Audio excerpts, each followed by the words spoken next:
Good morning students. Previous class यानी last class में हम लोग पढ़ रहे थे सॉल्यूशन वाले चैप्टर के बारे में। सॉल्यूशन में बेटा अभी तक आप लोगों ने पढ़ा था एक तो इंट्रोडक्शन कि सॉल्यूशन क्या होता है, जिसमें हमने पढ़ा था कि विलेय और विलायक पदार्थों का समांगी मिश्रण क्या कहलाता है, विलयन कहलाता है। फिर अपन चले थे बेटा विलयन के प्रकार, टाइप्स ऑफ सॉल्यूशन। किस बेस पे, तो हमने पिछली क्लास में पढ़ा था विलेय और विलायक की भौतिक अवस्था के आधार पर विलयन यानी कि सॉल्यूशन होते हैं तीन प्रकार के, है ना, गैसियस विलयन, लिक्विड सॉल्यूशन और ठोस विलयन। इन सभी के अपने एग्जाम्पल भी देखे थे पिछली क्लास में। ऑलराइट बेटा, फिर अपन चले थे विलयन की सांद्रता के विभिन्न रूप, different forms of concentration of solution, जिसमें आप लोगों ने पढ़ा था द्रव्यमान प्रतिशतता, जिसे अपन मास परसेंटेज बोलते हैं, आयतन प्रतिशतता, फिर द्रव्यमान आयतन प्रतिशतता, मोल अंश, मोलरता, मोललता, नॉर्मलता, पीपीएम यानी पार्ट्स पर मिलियन, पार्ट्स पर बिलियन। तो ये सारी चीज़ें जो थी वो विलयन की सांद्रता के विभिन्न रूप थे जो हमने पिछले क्लास में डिस्कस किया था। यहाँ से आगे अपने को पढ़ना सॉल्यूशन में विलेयता के बारे में। तो अपन शुरू करते हैं बेटा सॉल्युबिलिटी यानी विलेयता।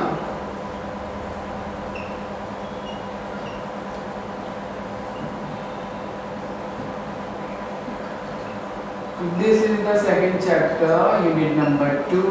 हम बात कर रहे थे सॉल्यूशन यानी कि विलयन के बारे में।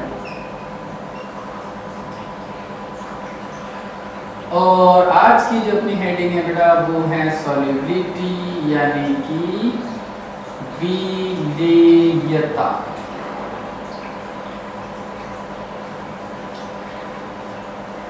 क्या होती है बेटा विलेयता? बहुत सिंपल सी हेडिंग। विलेयता का मतलब होता है कि निश्चित ताप पर एक विलेय की निश्चित मात्रा के अंदर घुली हुई विलेय की अधिकतम मात्रा को क्या बोला जाता है? विलेयता।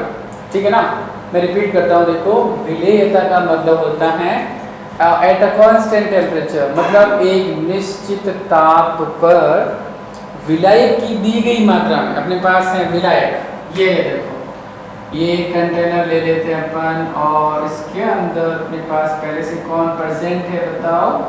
सॉल्वेंट यानी कि विलायक प्रेजेंट है। तो इस विलायक की दी गई मात्रा में एक निश्चित ताप पर घुली हुई विलेय पदार्थ की अधिकतम मात्रा को क्या कहा जाएगा बेटा? विलेयता। सिंपल है ना। विलेयता मीन्स आपसे पूछेंगे विलेयता को परिभाषित करो तो आपको क्या बोलना है? किसी निश्चित ताप पर विलायक की दी गई मात्रा में उपस्थित विलेय की अधिकतम मात्रा को उस विलेय पदार्थ की क्या बोला जाएगा बेटा? विलेयता।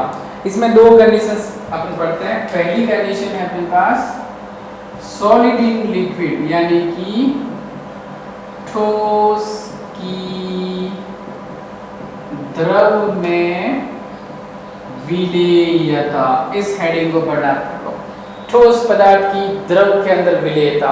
ऐसा कोई एग्जांपल आपके पास है बेटा जिसमें देखो ठोस पदार्थ है विलेय और द्रव पदार्थ कौन है? विलायक।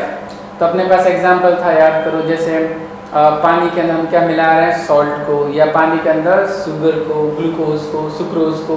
ये वाले जो एग्जाम्पल होते हैं वो इस कैटेगरी के अंदर आएंगे। तो जैसे मैंने विलेय पदार्थ को यहाँ पे क्या माना है बताओ? Solid substance. और विलायक कौन है बेटा? द्रव, क्योंकि हेडिंग यही कह रही है अपने से ठोस की द्रव में विलेयता। तो ये रहा ठोस, ये रहा द्रव, ठोस की द्रव के अंदर विलेयता। जैसे अपने पास द्रव के रूप में हम क्या ले रहे हैं बताओ? यहाँ पे पानी, और सॉलिड सब्सटेंस के रूप में आप ले सकते हो बेटा ग्लूकोज है, सुक्रोज है, कोई भी सॉल्ट लाइक NaCl वगैरह, इनको अपन काम में ले रहे हैं। तो कुल मिला के ठोस पदार्थ की द्रव के अंदर जो विलेयता है उनको कौन कौन से फैक्टर्स यानी कौन कौन से कारक प्रभावित करेंगे वो अपने को अब यहाँ पे पढ़ना है। ठीक है, पहला जो हेडिंग है ना अपने पास वो है बेटा, अगर हम कहें पहला अफेक्टिंग फैक्टर्स, और ये है मान लो टेम्परेचर, तापमान, है ना। टेम्परेचर बढ़ाएंगे तो ये वाली विलेयता घटेगी या बढ़ेगी, है ना। तो ध्यान रखना बेटा, जब अपन किसी ठोस पदार्थ को द्रव में विलय करेंगे तो दो प्रोसेस हो सकते हैं। आपने सुना होगा इनके बारे में, एक का नाम होता है बेटा एंडोथर्मिक प्रोसेस यानी कि ऊष्माशोषी प्रक्रम, और second one is exothermic process यानी कि ऊष्माक्षेपी। इनके नाम सुन रखे होंगे आपने। सोचो देखो बेटा, अगर हम बात करें ऊष्माशोषी प्रोसेस यानी ऊष्माशोषी प्रक्रम, ये क्या होते हैं? इसके नाम से ही पता चला देखो, ऊष्माशोषी। इंग्लिश में बोलते हैं इसको एंडोथर्मिक प्रोसेस, यानी ऐसा प्रोसेस जिसमें हीट क्या होगी बेटा? एब्जॉर्ब होगी, ऊष्मा का अवशोषण होता है। तो यहाँ पर ऊष्माशोषी प्रोसेस होगा। और ऊष्माक्षेपी का मतलब क्या होगा? जब आप ठोस पदार्थ को द्रव के अंदर डिसॉल्व कर रहे हो और उस दौरान हीट लॉस होती है, हीट रिलीज होती है, यानी ऊष्मा उत्सर्जित होती है, तब हम उस प्रोसेस को क्या बोलेंगे बताओ? ऊष्माक्षेपी। क्लियर है? ऊष्माशोषी और ऊष्माक्षेपी की बात समझ में आई आपको? This is very simple. ऊष्माशोषी का मतलब होता है जब ठोस पदार्थ को विलय करते समय, घोलते समय वो प्रक्रम, वो प्रोसेस ऊष्मा का अवशोषण करता है, तो हम उसे बोलेंगे ऊष्माशोषी प्रक्रम। और अगर हम किसी विलय पदार्थ को डिसॉल्व कर रहे हैं, घोल रहे हैं, और उस दौरान ऊष्मा क्या हो रही बताओ? उत्सर्जित हो रही है, तो इसको बोलेंगे अपन ऊष्माक्षेपी प्रक्रम। ठीक है बेटा? तो टेम्परेचर का इन दोनों प्रोसेस की विलयता पर क्या प्रभाव पड़ेगा?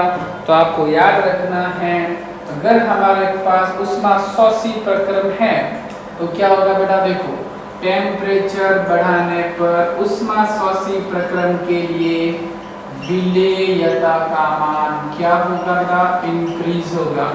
और अगर ऊष्माक्षेपी प्रक्रम है तो इसमें टेम्परेचर की वैल्यू अप करने पर विलेयता का मान क्या हो जाएगा? डिक्रीज हो जाएगा। बस इतनी सी बात आपसे पूछेंगे क्वेश्चन में कि ठोस की द्रव में विलेयता पर टेम्परेचर यानी तापमान का क्या प्रभाव पड़ता है। तो हमें इसमें आंसर लिखना पड़ेगा बेटा कि ठोस की द्रव में विलेयता पर तापमान इस प्रकार से अफेक्ट करेगा कि अगर ठोस की द्रव में विलेयता वाला प्रक्रम ऊष्माशोषी है तो ताप बढ़ाने पर उस विलेय पदार्थ की विलेयता क्या होगी बेटा? बढ़ेगी। और अगर हम ठोस की द्रव में विलेयता वाला प्रोसेस क्या मान के चल रहे हैं? ऊष्माक्षेपी प्रक्रम अगर है वो, तो टेम्परेचर बढ़ाने पर विलेयता क्या हो जाएगी? डिक्रीज। ठीक है, एक बार रिपीट करते हैं अपन। जैसे मैं कह रहा था आपको कि ग्लूकोज है या शुगर, शक्कर, जैसे अगर शक्कर की बात करें, सबसे सिंपल एग्जांपल सुक्रोज वाला समझ में आएगा आपको। सुक्रोज का फॉर्मूला होता है C12H22O11, ग्लूकोज होता है बेटा C6H12O6। मान लो अपन शक्कर यानी कि सुक्रोज को डिसॉल्व करते हैं पानी के अंदर, हमने पानी लिया, शुक्र को इसमें डिसॉल्व कर दिया। अब ये मान लो कौन सा प्रोसेस है बेटा? ऊष्माशोषी, यानी शक्कर को पानी में घोलने के दौरान ऊष्माशोषी प्रक्रम होता है। तो बताओ क्या होगा? टेम्परेचर बढ़ाने पर विलेयता क्या होगी? बढ़ेगी। अब सॉल्यूशन का टेम्परेचर बढ़ाते जाओ और ज़्यादा अमाउंट में शक्कर घुलती चली जाएगी। और अगर यही ऊष्माक्षेपी प्रक्रम होता तो टेम्परेचर बढ़ाने पर क्या होता बताओ?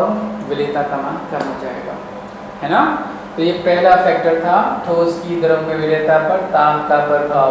एक बार दोबारा सुन लो, देखो, ठोस की द्रव में विलेयता पर तापमान का क्या प्रभाव पड़ेगा? अगर ठोस की द्रव में विलेयता ऊष्माशोषी प्रक्रम है तो ताप बढ़ाने पर विलेयता बढ़ेगी। और अगर ठोस को द्रव में विलय करने पर ऊष्माक्षेपी प्रक्रम होता है तो ताप बढ़ाने पर विलेयता का मान क्या हो जाएगा बेटा? डिक्रीज हो जाएगा, कम हो जाएगा। राइट? दूसरे अफेक्टिंग फैक्टर्स की बात करते हैं अपन, वो है प्रेशर यानी कि दाब का क्या प्रभाव पड़ेगा। ये देखो, इफेक्ट ऑफ प्रेशर। अगर आप ठोस को द्रव में विलय कर रहे हो तो प्रेशर का क्या इफेक्ट पड़ेगा? प्रेशर बढ़ाने पर विलेयता घटेगी या बढ़ेगी, अथवा प्रेशर घटाने पर क्या होगा? मतलब प्रेशर का इस प्रकार के सॉल्यूशन जिसमें ठोस है विलय और विलायक है द्रव, इसकी विलेयता पर क्या प्रभाव पड़ेगा? तो सिंपल सा आंसर बेटा आपको पता, हमने फर्स्ट चैप्टर में पढ़ा था कि जो ठोस पदार्थ होते हैं उनके पार्टिकल्स बहुत पास पास जमे हुए होते हैं। हम ठोस पदार्थ को और द्रव पदार्थ को संपीड़ित नहीं कर सकते हैं। यानी कि यहाँ पे आंसर कुछ ऐसा बन रहा है कि ठोस यानी सॉलिड और लिक्विड्स यानी द्रव पदार्थ कैसे होते हैं बताओ, नॉन कंप्रेसिबल असंपीड्य पदार्थ होते हैं, है ना। ठोस और द्रव कैसे होते हैं बताओ, असंपीड्य पदार्थ। अतः इनकी विलेयता पर दाब का कोई प्रभाव नहीं पड़ता है। ठीक है बेटा, ये इसका आंसर देखो, बहुत ही सिंपल सी बात बोली है कि ठोस और द्रव पदार्थ नॉर्मली सामान्यतः असंपीड्य होते हैं, इसलिए जब आप एक ठोस को द्रव के अंदर डिसॉल्व करोगे तो प्रेशर बढ़ाने पर विलेयता पर कोई प्रभाव नहीं पड़ेगा। करेक्ट, क्योंकि ऑलरेडी वो जो लिक्विड था ना द्रव पदार्थ, उनके बीच में जो जगह थी वहाँ पे कौन से कण जाके जमा हो चुके हैं, ठोस पदार्थ के कण जाके जमा हो चुके हैं। अब उन कणों के बीच में कोई स्पेस बचा हुआ नहीं है, इसलिए आप दाब बढ़ा करके और ज़्यादा पदार्थ को अरेंज यानी विलय नहीं कर सकते हैं। ठीक है ना, मैंने जो अभी बात बोली वो यूँ थी बेटा, जैसे मान लो यहाँ तक आपने विलायक भर रखा है, ये मान लो हमने बहुत सारे विलायक कणों को बना दिया है, these all are solvent particles, और इनके बीच में हमने ठोस विलेय पदार्थ को जमा दिया। देखो ये जो रेड कलर के डॉट है वो मान लो आप कौन है बताओ, विलेय पदार्थ। तो यहाँ आप देख रहे हो कि ये पार्टिकल्स ऑलरेडी क्या है बताओ, वेरी क्लोजली अरेंज है, बहुत पास पास जमे हुए हैं, इतने पास पास जमे हुए हैं कि अब इनके बीच में क्या नहीं है, स्पेस अवेलेबल नहीं है। इसलिए अगर हम दाब यानी प्रेशर का मान बढ़ाएंगे तो ये पदार्थ क्या होगा, संपीड़ित नहीं हो पाएगा। इसलिए याद ये रखना बेटा कि ठोस और द्रव पदार्थ असंपीड्य होने के कारण ठोस की द्रव में विलेयता पर दाब का कोई प्रभाव नहीं पड़ता। क्लियर। तीसरा और अंतिम फैक्टर्स जो इसके विलेयता को प्रभावित करेगा वो है विलेय और विलायक की प्रकृति। विलेय व विलायक की प्रकृति। ठीक है, तो यहाँ एक वर्ड लिखा जाता है बेटा, लाइक डिसॉल्व लाइक, जिसका मतलब होता है समान समान को घोलता है। लाइक डिसॉल्व लाइक मतलब समान समान को घोलता है। क्या मतलब इस स्टेटमेंट का, देखो हमने लिखा थर्ड अफेक्टिंग फैक्टर्स विलेय और विलाय की प्रकृति, यह आपने लिखा है इंग्लिश वाली बुक में लिखा होता है like dissolve like, Hindi medium वाली बुक में लिखा होता है समान समान को घोलता है। तो समान समान को घोलता है, इसका मतलब ये होता है बेटा कि वो जो पदार्थ होते हैं ना अपने पास, सॉलिड सब्सटेंस वगैरह, सॉलिड सब्सटेंस से अगर हम बात करें तो जो ध्रुवीय पदार्थ होते हैं, ध्रुवीय विलेय पदार्थ, वो किस में विलेय होंगे, ध्रुवीय विलायक के अंदर। ध्रुवीय का मतलब समझते हो आप, जैसे देखो एक एग्जांपल समझते हैं अपन, HCl है मेरे पास, या आप NaCl समझ लो, या और भी सिंपल, तो Na+ और Cl-, ये अपने पास कौन सा पदार्थ है बताओ, ध्रुवीय विलेय पदार्थ है। ध्रुवीय का मतलब इसके अंदर धन और ऋण ध्रुव उपस्थित होते हैं, यानी पॉजिटिव और नेगेटिव आयंस बोल दो, पॉजिटिव या नेगेटिव पोल्स बोल दो, ये प्रेजेंट होते हैं। तो अगर ये पानी के अंदर उपस्थित हो, यानी पानी का मतलब पता ही आपको H+ OH- आयन, तो आपको पता है पानी कौन सा विलायक होता है बेटा, water is a polar solvent, यानी कि ध्रुवीय विलायक होता है। तो जो ध्रुवीय विलेय पदार्थ होंगे वो ध्रुवीय विलायक में घुलेंगे, और जो अध्रुवीय पदार्थ होंगे, जैसे मैं कहूँ आपको सल्फर, एसिड, फॉस्फोरस, आयोडीन, ये ऐसे पदार्थ होते हैं जो कैसे होते हैं बताओ, दीज आर नॉन पोलर, यानी कि ये अध्रुवीय पदार्थ होते हैं। तो ये किस में डिसॉल्व होंगे बताओ, जब ये अध्रुवीय विलेय पदार्थ हैं तो इनको किस में घुलना चाहिए, अध्रुवीय विलायकों में विलेय होंगे। अच्छा, अध्रुवीय विलायक कौन से होते हैं बेटा, जैसे ये देखो कार्बन टेट्राक्लोराइड यानी CCl4, जैसे बेंजीन, जैसे ईथर, एल्कोहल, ये सारे पदार्थ जो होते हैं इनको बोलते हैं अपन अध्रुवीय विलायक, है ना। तो ये 3 अफेक्टिंग फैक्टर्स थे बेटा ठोस की द्रव में विलेयता को प्रभावित करने वाले कारक।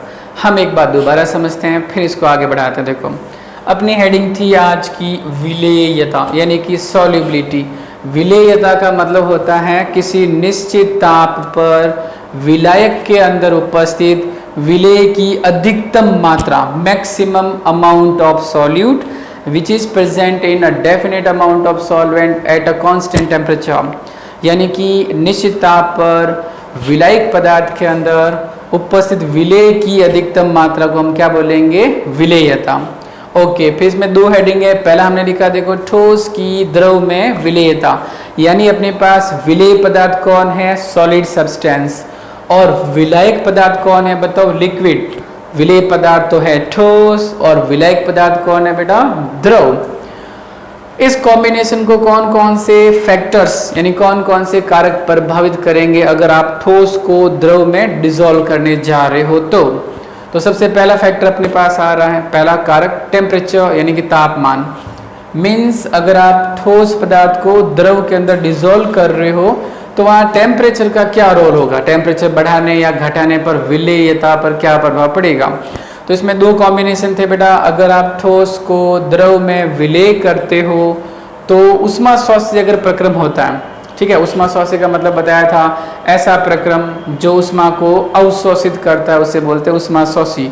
तो अगर ठोस को द्रव में विलेय करने पर उष्मा शोषी प्रक्रम हो तो ताप बढ़ाने पर विलेयता बढ़ेगी, और अगर ठोस को द्रव में विलेय करने पर उष्मा क्षैपी प्रक्रम होता है तो बेटा ताप बढ़ाने पर विलेयता का मान क्या हो जाएगा, डिक्रीज हो जाएगा, कम हो जाएगा। ठीक है, उष्मा क्षैपी का मतलब याद है ना, उष्मा क्षैपी का मतलब होता है ऐसा प्रक्रम जिसमें उष्मा उत्सर्जित होती है, रिलीज होती है, राइट।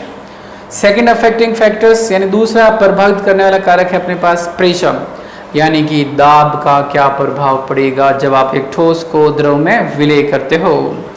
तो बेटा हमने फर्स्ट चैप्टर में पढ़ा था कि ठोस पदार्थ जो होते हैं वो क्या होते हैं, असंपीड्य होते हैं। सॉलिड भी और लिक्विड भी, both are non compressible substances. ठोस और द्रव असंपीड्य पदार्थ होते हैं।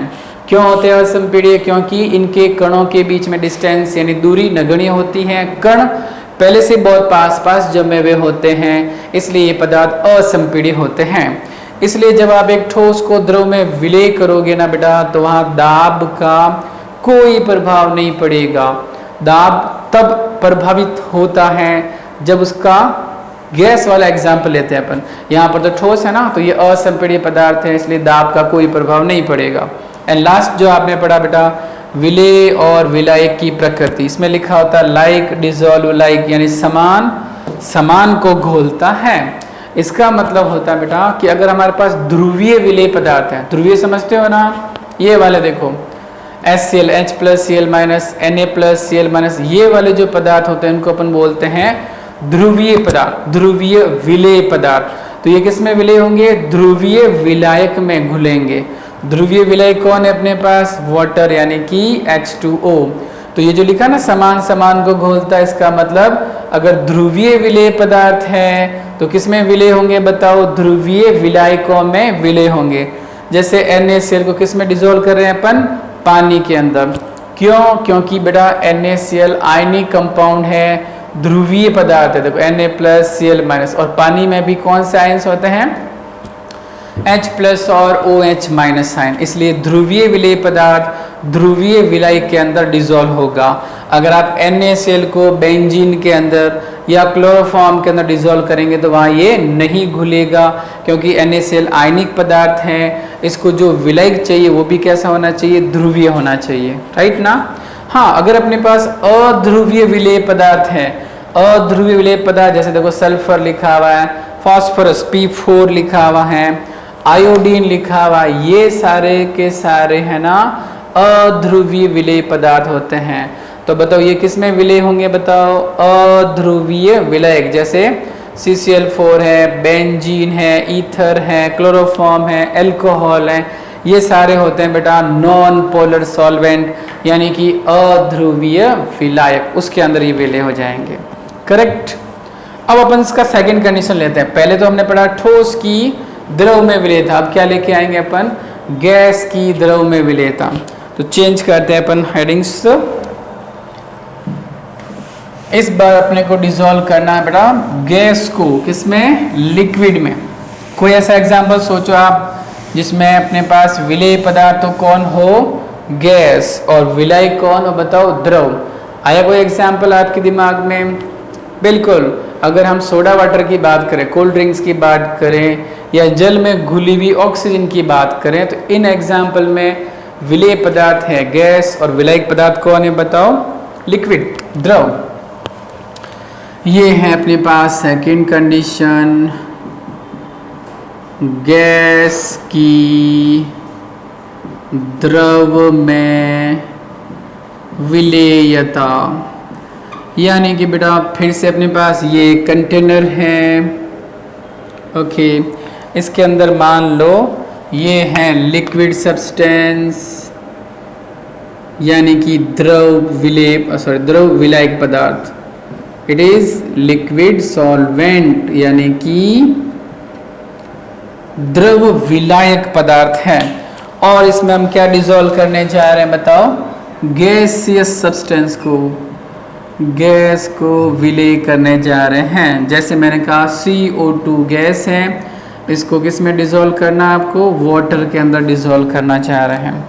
तो ये एक कॉम्बिनेशन हमने बनाया है इस सॉल्यूशन में। विलेय पदार्थ है गैस और विलायक पदार्थ है द्रव, बराबर ना।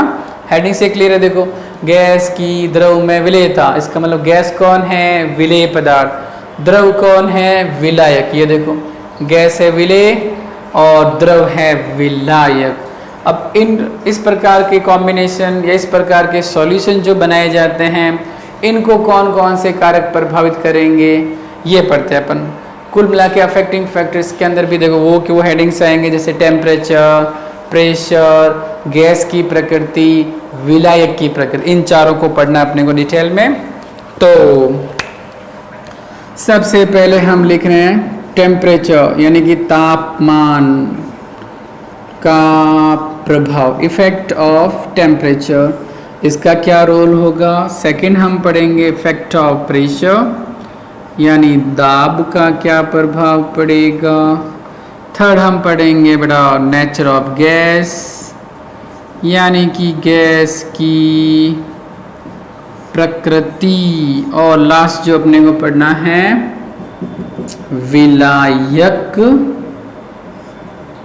की प्रकृति, नेचर ऑफ सॉल्वेंट। ये चार फैक्टर अपने को एक्सप्लेन करने हैं इस वाले सॉल्यूशन के अंदर, ठीक है। सबसे पहले अपन पढ़ते हैं तापमान, यानी टेम्परेचर का क्या इफेक्ट पड़ने वाला है। तो देखो बेटा, नॉर्मली क्या होता है ना, जब अपन किसी लिक्विड के अंदर किसी भी गैस को डिसॉल्व करते हैं ना, तो ये ऑलवेज कौन सा प्रोसेस होता है, बताओ, एक्सोथर्मिक प्रोसेस होता है बेटा, ऊष्माक्षेपी प्रक्रम होता है। तो अब समझ गए होंगे आप कि जब हम गैस को द्रव के अंदर डिसॉल्व कर रहे हैं, विलय कर रहे हैं, तो कौन सा प्रक्रम होता है, बताओ, ऊष्माक्षेपी प्रक्रम।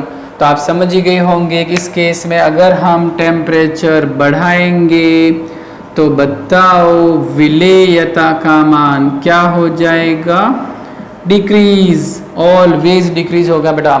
गैस की द्रव में विलेयता पर अगर हम ताप बढ़ाते हैं तो गैस की उस द्रव के अंदर विलेयता क्या हो जाएगी, बताओ, कम हो जाएगी। इसका रीजन पूछा जाएगा आपसे कि कारण बताओ ऐसा क्यों हुआ कि जब आपने एक गैस को द्रव के अंदर डिसॉल्व किया और फिर जब टेम्परेचर को इंक्रीज किया गया, टेम्परेचर को जब बढ़ाया गया, तो गैस की द्रव में विलेयता क्या हो गई, डिक्रीज हो गई। ऐसा क्यों हुआ, तो सुनना आप लोग वापस।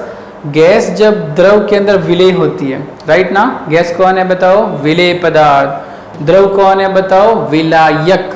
तो जब अपन गैस को द्रव के अंदर विलय करते हैं तो ये कौन सा प्रक्रम होता है, ऊष्माक्षेपी। Generally it is exothermic process, सामान्यतः ये ऊष्माक्षेपी प्रक्रम होता है। इसलिए जब टेम्परेचर बढ़ाया जाएगा तो विलेयता का मान कम हो जाएगा। This is the first reason, ये पहला कारण है कि गैस को द्रव में विलय करने पर ऊष्माक्षेपी प्रक्रम होने के कारण ताप बढ़ाने पर विलेयता का मान कम हो जाता है। दूसरा रीज़न ये है बेटा कि जब टेम्परेचर इंक्रीज किया जाता है तो जो गैस के मॉलिक्यूल्स थे अपने पास, ये मान लो हमने कुछ गैस के मॉलिक्यूल्स बना दिए, इन गैस के मॉलिक्यूल की कौन सी एनर्जी बढ़ जाएगी बताओ? काइनेटिक एनर्जी, यानी गैस के अणुओं की गतिज ऊर्जा बढ़ जाती है। और जब गैस के अणुओं की गतिज ऊर्जा बढ़ेगी तो इन गैस के अणुओं की विलयन से बाहर निकलने की प्रकृति बढ़ेगी, यानी ये जो पार्टिकल्स होंगे गैस के मॉलिक्यूल्स वो सॉल्यूशन से बाहर जाने की प्रकृति दर्शाएंगे। इसलिए गैस की द्रव में विलेयता ताप बढ़ाने पर क्या हो जाती है? कम हो जाती है। अपन कोल्ड ड्रिंक्स पीते हैं तो बताओ ठंडा यानी चिल्ड पीते हैं या गर्म करके पीते हैं? चिल्ड पीते हैं, ठंडा, क्योंकि वहाँ टेम्परेचर क्या होना चाहिए? कम।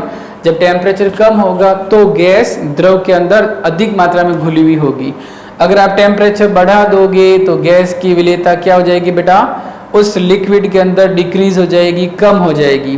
क्योंकि अभी हमने पढ़ा था कि टेम्परेचर बढ़ाने पर गैस के अणुओं की गतिज ऊर्जा बढ़ती है और वो विलयन से बाहर निकलने की प्रकृति दर्शाते हैं, इसलिए ताप बढ़ाने पर विलेयता क्या हो जाती है? कम हो जाती है। ठीक है, इसके बाद वाले जो अफेक्टिंग फैक्टर्स हैं ना, ये अपन अगली क्लास में डिस्कस करेंगे। इसको पूरे को वापस अपन नेक्स्ट क्लास में दोबारा पढ़ेंगे। ओके।